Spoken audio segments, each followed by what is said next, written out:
everybody. Welcome to the book of Hebrews. It is 13 chapters jam-packed with theology, personal comfort, deep spirituality. It is not something to gloss over. Please take your time, read it, digest it, live it. We believe it was written by St. Paul before the Temple of Jerusalem was destroyed around AD 70. And as the book is named, it was written primarily for the first century Jewish Christians who two things were happening to them at the time. One, a lot of them who were converted to Christianity were tempted to go back and follow their old Jewish habits, the old Jewish rituals, and the priesthood and the laws of Moses and the laws of cleanliness and sacrifices. A lot of them were tempted to go back into the old, comfortable way of doing things, despite the fact that they had already accepted Christ and were baptized. The second thing is a lot of the Jewish Christians in first century Palestine were being persecuted by the Greeks around them, by the Romans. They had to pay taxes.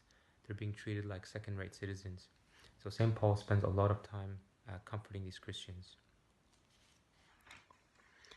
So what can we say? Well, the first chapter is already a powerhouse. Verse 3. The sun radiates God's own glory and expresses the very character of God. And he sustains everything by the mighty power of his command. What does this mean? Meaning that for the Jewish Christians who were tempted to kind of go back to their old way of habits, well, guess what? Christ is actually better than Moses that they follow. He's even more superior than the angels. He's more superior than the priesthood. He's more superior than the old covenant. Christ is actually equal footing with God. Therefore, he's more superior than everything else. So if you're tempted to go back to your old religion, well, you're going to be following a very superior, an inferior, a second-rate religion. In fact, Christ is the superior way.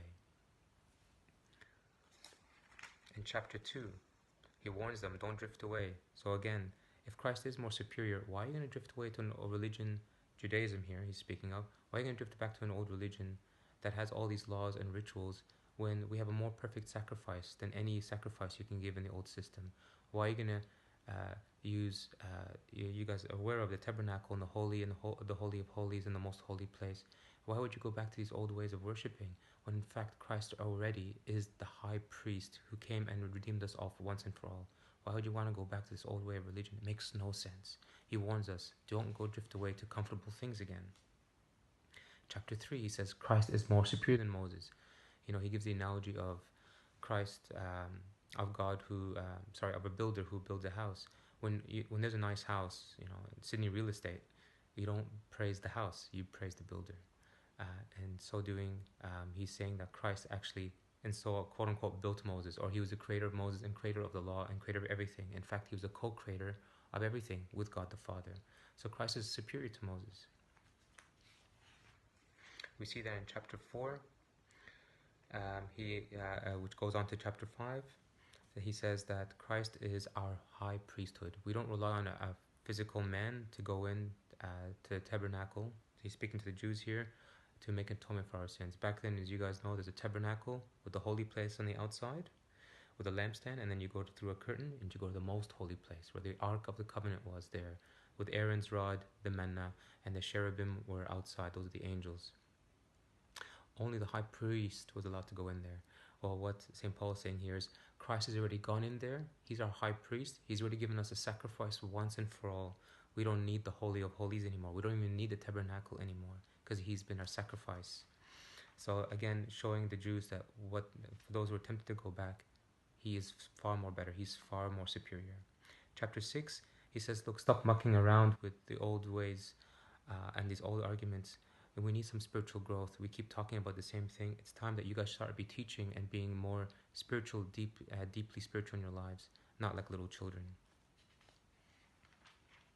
Chapter 7, we hear about Melchizedek. Who's Melchizedek?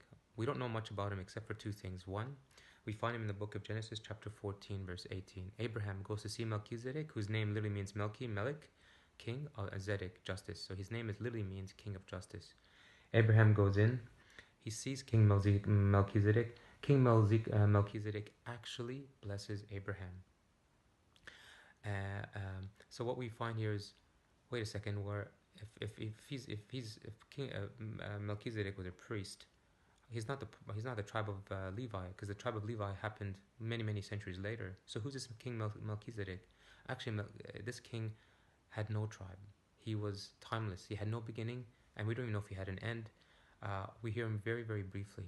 So St. Paul says Christ is like this king Melchizedek. He has no beginning, he has no end, and he's superior to Abraham because he's the one that actually gave the blessing to Abraham, that he would be the father of many nations.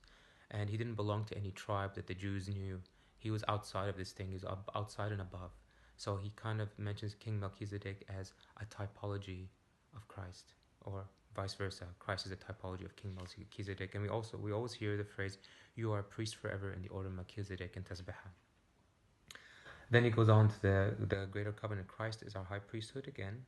And then the new covenant is better than the old. Why is it better? Because the old covenant relied on a lot of physical things. You had to go and sacrifice. You had to go and give alms. You had to go fast certain days. You had to go and follow certain rules, obey the Sabbath.